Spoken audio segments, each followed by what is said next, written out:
অজানার প্রতি আমাদের সবার অমোঘ আকর্ষণ। নিজেদের জীবনের সংকীর্ণ বেড়াজাল থেকে বেরিয়ে এই মহাকুম্ভে দেখলাম নানা ভাষা, নানা মত, নানা পরিধানের এই যে আমাদের দেশ, এবং তা যে কত বৈচিত্র্যে ভরপুর তা হয়তো কখনো বুঝতেই পারতাম না এখানে না এলে। চোখের সামনে সেদিন দেখেছিলাম সমগ্র ভারতবর্ষকে। বিশ্বাস অবিশ্বাসের অবিচল দোলায় দুলতে থাকে আমাদের মন, যাব কি যাব না। তাই কারো নিষেধবাণী না শুনে এক অশান্ত উত্তেজিত মন নিয়ে জয় ভোলে বলে বেরিয়ে পড়েছিলাম আমরা তিনজনে প্রয়াগরাজের উদ্দেশ্যে। চোখের সামনে দেখেছিলাম ধনী দরিদ্র, সুস্থ অসুস্থ, বৃদ্ধ যুবক, তরুণ তরুণী, তাদের তল্পিতল্পা নিয়ে সবাই একসাথে চলেছে পবিত্র স্নান করতে। না, এখানে কোনো পুজো পাঠ নেই, নেই কোনো মূর্তি, আছে শুধু স্নান। ধর্মীয় বিশ্বাস অনুসারে এই গঙ্গা, যমুনা, সরস্বতীর পবিত্র সঙ্গম ধারায় নাকি অবগাহন করে শুদ্ধ হয় মন, পবিত্র হয় চেতনা, এই জলস্পর্শে হয় মোক্ষ লাভ। সত্যি এইসব হয় কি না আমার জানা নেই। কুম্ভমেলা কেন্দ্রিক বিভিন্ন পৌরাণিক কাহিনী মনকে নাড়া দিলেও শুধু এই মানব সমুদ্রকে প্রত্যক্ষ করতেই আমরা এসেছিলাম এই পূর্ণ মেলায়।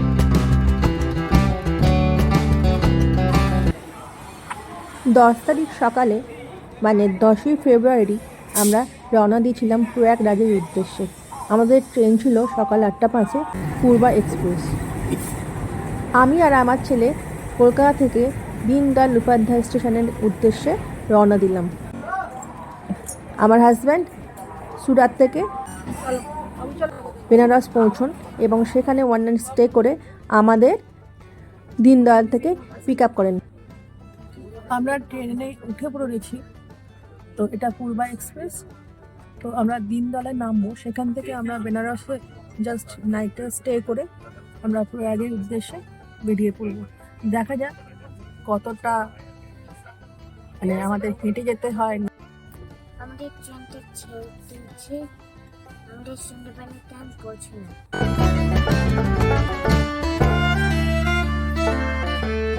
তো আমাদের ট্রেন এখন জাস্ট স্টার্ট করলো, এখনো হাওড়া কারশেডটা ছাড়েনি। তো দেখি কতক্ষণে পৌঁছোই, সন্ধ্যাবেলার টাইম আছে পৌঁছানোর দীনদয়াল উপাধ্যায়। প্রয়াগগামী সব ট্রেনে যে ভিড় হচ্ছে সেটা ক্রমশ মালুম হলো যখন ট্রেন বিহার ঢুকলো। AC 3 tyre 2 tyre first class কিছুই লোকজন মানছে না, যে যেমন পাচ্ছে উঠে পড়ছে এবং তাদের বসতে দিতেও হচ্ছে। দেখেছেন বিহার যে পাটনা ঢোকার পর কী পরিমাণ লোক দাঁড়িয়ে রয়েছে এই প্ল্যাটফর্মে। মানুষজন যে টয়লেট যাবে সেটাও করতে পারছে না এবং আমাদের নামতেও প্রচণ্ড অসুবিধা হয়েছিল, মানে খুবই অসুবিধা হয়েছিল। কিন্তু এই দেহাতি লোকগুলোই আমাদের সাহায্য করেছিল নামতে এবং আমার সুটকেস মাথায় নিয়ে 1 ঘন্টা দাঁড়িয়েছিল। গতকাল রাত্রে আমরা মোগলেশ্বরে এসে পৌঁছেছি, সেখান থেকে এবার আসছি বারাণসীতে। তো এবার রাত্রিটা স্টে করে এবার আমরা প্রয়াগের উদ্দেশ্যে রওনা। এই আমাদের হোটেল। তো দেখা যাক কতটা হাঁটতে হয়, কি করতে।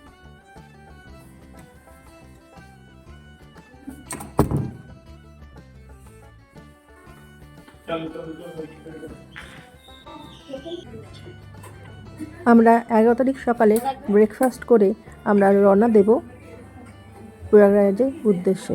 আমাদের নিচে গাড়ি চলে এসছে, তো এখানে যেহেতু কমপ্লিমেন্টারি ব্রেকফাস্ট রয়েছে তাই সেটা করেই আমরা রওনা দিলাম।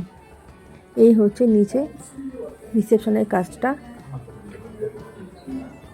একটু হোটেলটা আপনাদের দেখিয়ে দিই।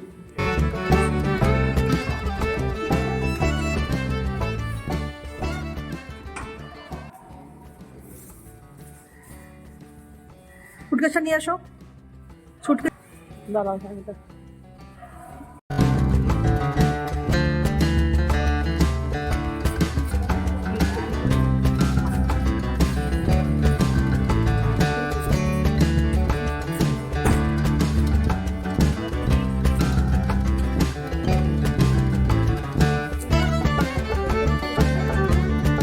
কলকাতা থেকে প্রয়াগরাজের উদ্দেশ্যে এলে আপনারা এই 3টি স্টেশনে নামতে পারবেন: প্রয়াগরাজ জংশন, প্রয়াগরাজ রামবাগ ও প্রয়াগরাজ চেউকি স্টেশন।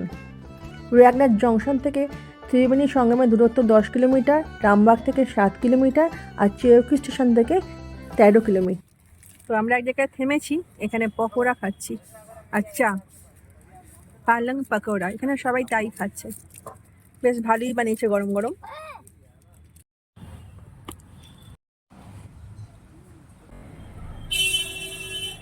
প্রয়াগরাজ জংশনের নামলে স্টেশন থেকে 1.5 কিলোমিটারের মধ্যে প্রচুর হোটেল এবং ধর্মশালা পেয়ে যাবেন। আর ত্রিবেণী স্টেশন থেকে কাছের রেলওয়ে স্টেশন হচ্ছে প্রয়াগরাজ সঙ্গম। তবে আমাদের কলকাতা থেকে এখানে সরাসরি ট্রেন আসে না, এখানেও অবশ্য নানান হোটেল পেয়ে যাবেন।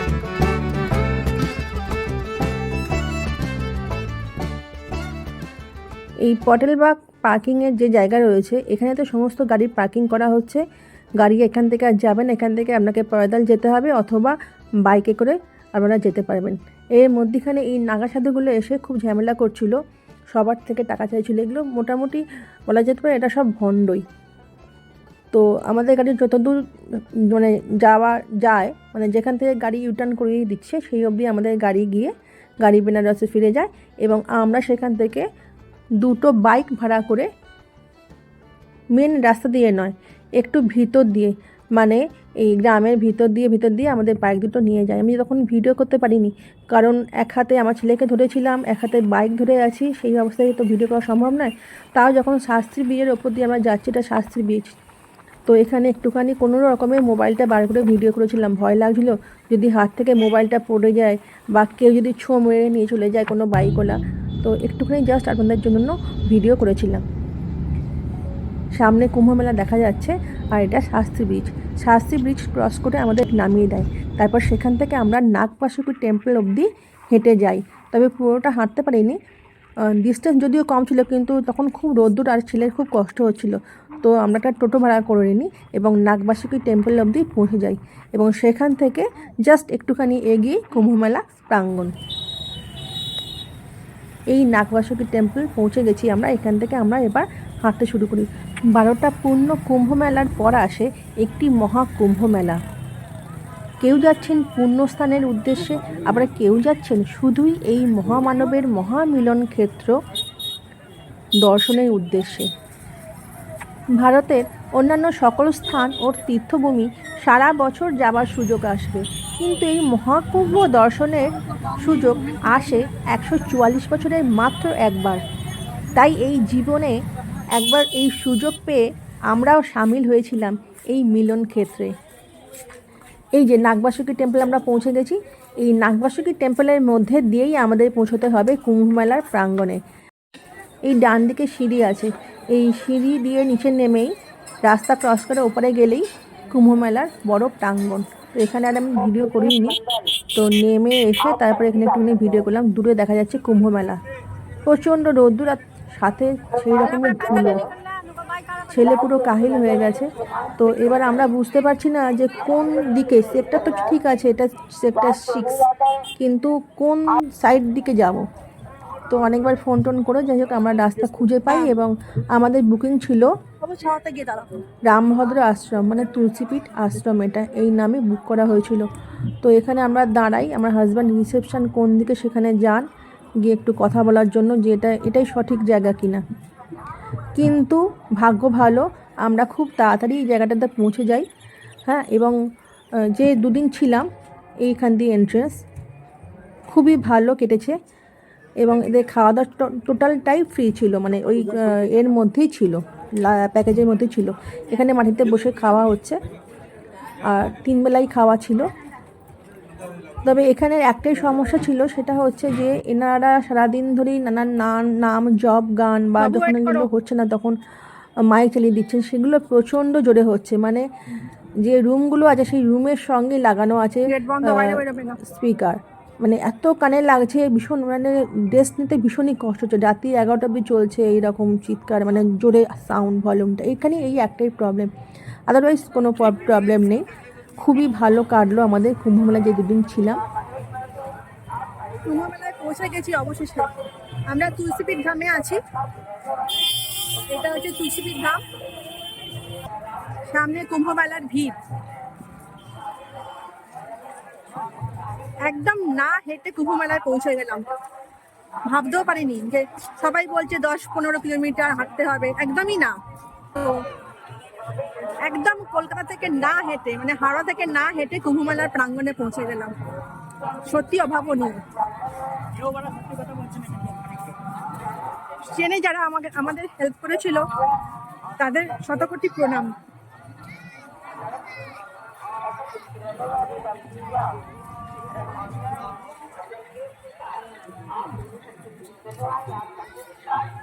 এই আমরা তুলসীপীঠ ধাম, এখানেতে আমরা আছি, তো সেটার ভিডিও একটুখানি করে দেখাই কোনখানটা আমরা আছি।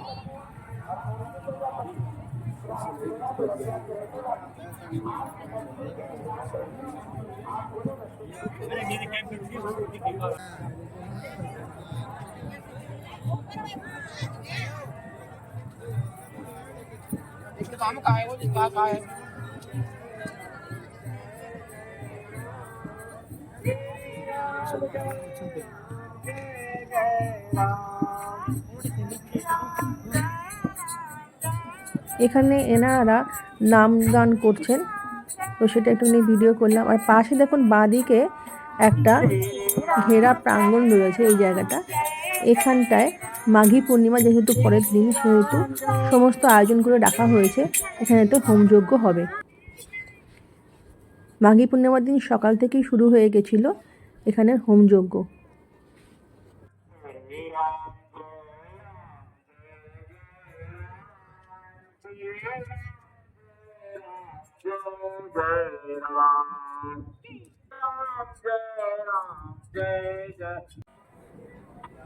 এটা হচ্ছে টেন্টগুলোতে ঢোকার এন্ট্রান্স। এখানে সিকিউরিটি সামনে বসেই রয়েছে।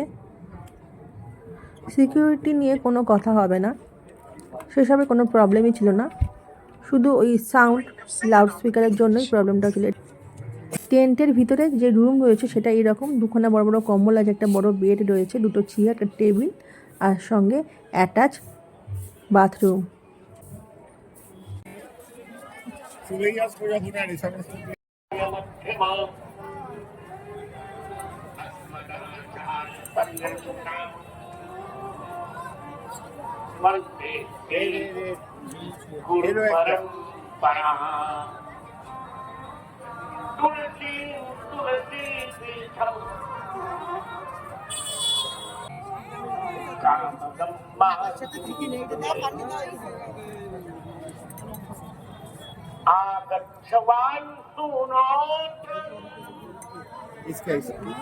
मया रामायणी कथा प्रस्तूयते भवता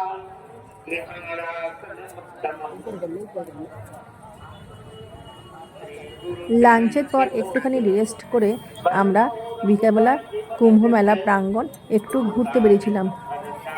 সঙ্গম কতটা দূরে, যেখানে স্নান করা হবে, সেটা জাস্ট দেখার জন্য।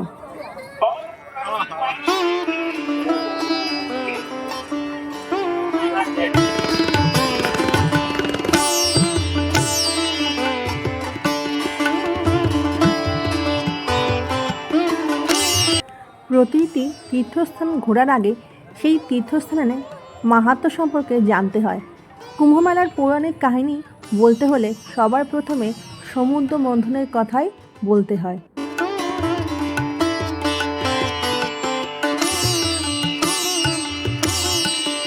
এটা তো সবাই জানেন, দেবতা অসুরের মধ্যে যুদ্ধ হয়েছিল, আর যুদ্ধ যে অমৃত কুম্ভকে নিয়ে, সেই কুম্ভ থেকে অমৃতের কলস সমুদ্রের নিচে গেল কিভাবে, সেটা নিয়ে একটা মজার গল্প আছে। চলুন সেটা ঘুরতে ঘুরতে আপনাদের বলি। দেবরাজ ইন্দ্র একবার পুষ্পভদ্রা নদীর তীরে অপ্সরা রম্ভাকে নিয়ে শৃঙ্গার করছিলেন। তখন মহামুনি ঋষি দুর্বাসার সাথে দেবরাজ ইন্দ্রের সাক্ষাৎ হলে মুনি ইন্দ্রকে একটি পারিজাত পুষ্পের মালা উপহার হিসাবে দিয়ে বলেন, এই মালা যার কাছে থাকবে তার শ্রী ঐশ্বর্য বৃদ্ধি হবে। ইন্দ্র ঋষি দুর্বাসার থেকে মালাটি গ্রহণ করলেন ঠিকই, কিন্তু অহংকারবশত সুরাপানে মত্ত অবস্থায় রম্ভার প্রেমে অন্ধ হয়ে সেই পারিজাত পুষ্পের মালাটি তার বাহন ঐরাবতের মাথায় রাখেন। ঐরাবত মালাটি সুরে করে মাথা থেকে মাটিতে ফেলে পায়ে করে পিষে দেয়। পারিজাত পুষ্পের এরূপ করুণ পরিণতি দেখে ক্রোধ সংবরণ করতে পারলেন না ঋষি দুর্বাসা। অগ্নিমূর্তি ধারণ করে দেবরাজ ইন্দ্রকে অভিশাপ দিলেন, এই মুহূর্ত থেকে তুমি এবং তোমার স্বর্গলোক শ্রীহীন হয়ে যাবে। আর এই অভিশাপের সঙ্গে সঙ্গে ইন্দ্রসহ সমস্ত দেবতা স্ত্রীহীন ও বলহীন হয়ে পড়লেন। ঋষি দুর্বাসার অভিশাপের সম্মান রাখতে দেবী লক্ষ্মী বৈকুণ্ঠ লোক ত্যাগ করে পাতালে সমুদ্রদেবের কন্যারূপে জন্মগ্রহণ করলেন। আর দুর্বাসা মুনির অভিশাপের ফলে ইন্দ্রের রম্ভার প্রতি মোহ মুহূর্তের মধ্যে কেটে গিয়ে চেতনা ফিরে আসে। তিনি অনুশোচনায় মর্মাহত হয়ে ভাবতে লাগলেন কিভাবে মহামুনি এই রুদ্র কোপ থেকে বাঁচবেন। ইন্দ্রসহ সমস্ত দেবতারা বিষ্ণুর কাছে গিয়ে কাতর কণ্ঠে প্রার্থনা করেন। বিষ্ণু দেবতাদের পরামর্শ দেন অসুরদের সঙ্গে সন্ধি করে সমুদ্র মন্থন করতে হবে। কারো একার পক্ষে সমুদ্র মন্থন করা সম্ভব নয়। একমাত্র সমুদ্র মন্থন থেকে যে অমৃত পাওয়া যাবে সেই অমৃত পান করলেই অমরত্ব ও স্ত্রী লাভ হবে। এদিকে দেবতারা মহাবিপদে পড়লে ভাবলেন অসুররা তাদের কথা কেনই বা মানবে আর কেনই বা দেবতাদের সাহায্য করবে। তবে সমুদ্র মন্থনে অমৃত পেলে তো দুপক্ষেরই ভাগাভাগি হবে। দেবরাজ ইন্দ্র দ্বিধাগ্রস্ত হয়ে অসুরদের সমুদ্র মন্থনের আমন্ত্রণ জানান। প্রতিশ্রুতি দিলেন সন্ধি শর্ত অনুসারে মন্থনের সম্পদ সমানভাবে ভাগ করে দেয়া হবে। অমৃতের লোভে অসুররা সেই প্রস্তাবে রাজি হন। সমুদ্র মন্থন শুরু হবে। দেবতা ও অসুর দুই কুলেই 7 রব। মন্থন দণ্ড হিসাবে আনা হয় মন্দার পর্বতকে, আর বাসুকীর নাগ হলো মন্থন রজ্জু। বাসুকীর লেজের দিক ধরলেন দেবতারা আর মুখের দিক ধরলেন অসুররা। কিন্তু মন্দার পর্বতকে সমুদ্রে নিক্ষেপ করা হলে সেটি জলে ডুবে যেতে থাকে। তখন ভগবান শ্রীবিষ্ণু তার দ্বিতীয় অবতার কূর্ম রূপ নিয়ে মন্দার পর্বতকে নিজের পিঠে ধারণ করেন। সমুদ্র মন্থনে শুভারম্ভ হলো এইভাবে। গল্প বলতে বলতে আমরা পৌঁছে গেলাম সঙ্গমে, যেখানে আগামীকাল আমরা মাঘী পূর্ণিমার পূর্ণ স্নান করব। এই হচ্ছে জায়গাটা, যেখানটা সঙ্গম প্রাঙ্গণ। ত্রিবেণী সঙ্গমে আমরা যেতে পারিনি, কারণ সেখানেতে সমস্ত রাস্তা বন্ধ। এবং আগামী যে শিবরাত্রির যে পূর্ণ স্নান হবে সেখানেও কিন্তু লেখা ছিল 24 তারিখ থেকে 28 তারিখ অবধি বোট ক্লাব বন্ধ। রাতের কুম্ভমেলা প্রাঙ্গণ আপনাদের দেখাই। খুব সুন্দর জায়গাটা লাগছে দেখতে।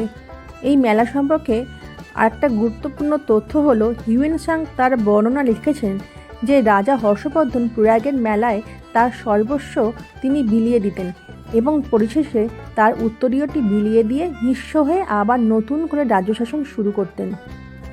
সেখানে কিন্তু কুম্ভ মেলার কথা উল্লেখ নেই, সেখানে প্রয়াগের মেলার কথা আছে। এই হচ্ছে কুম্ভ মেলা, এইরকমই তার ঐতিহাসিক গুরুত্ব আর তার পৌরাণিক মাহাত্ম্য। আমরা এবার এই সঙ্গম জায়গা দেখার পর ফিরে যাচ্ছি। ये क्या है? खराब हो गया। This is a park. हाँ? Park.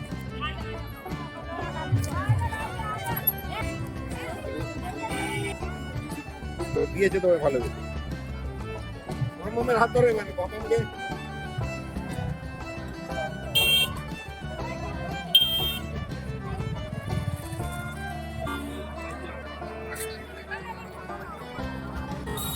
খেতে খেতে রাস্তার মধ্যে অনেক কিছুই দেখতে পাচ্ছি। খেলনা নানান বাচ্চাদের রয়েছে দোকান, এছাড়া টুকটাক খাবারের দোকানও রয়েছে। তো তারপরের দিন মানে আগামীকাল আমাদের মাঘী পূর্ণিমার পূর্ণ স্থান, সেটা আমি এর পরের ব্লগে নিয়ে আসছি খুব তাড়াতাড়ি। তো আমার কুম্ভ মেলার এই ফার্স্ট পার্টটা কেমন লাগলো অবশ্যই জানাবেন, আর যদি ভালো লেগে থাকে অবশ্যই পাশে থাকবেন।